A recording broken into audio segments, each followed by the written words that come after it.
The NHS body that is in charge of putting me on the waiting list.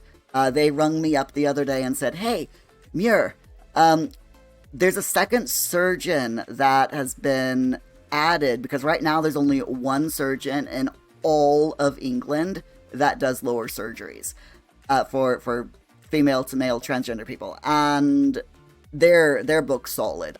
People are put on a waiting list to get on the waiting list. That's how bad it is.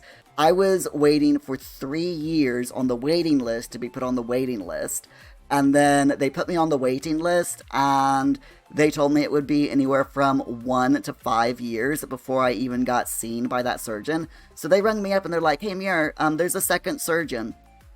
Would you like to be transferred to the waiting list on the second surgeon?" And I'm like, "What's the waiting period?" And they're like, "A lot shorter than what you're currently looking at." And I'm like, "Yeah, go on then." Yeah, I'm now been transferred to a different surgeon, but they know what they're doing, which is good. You know, they're a good surgeon. Yeah, I've been put on that waiting list now, and hopefully I won't have to wait 5 more years before I get seen by, before I get my first appointment, my consultation. So fingers crossed.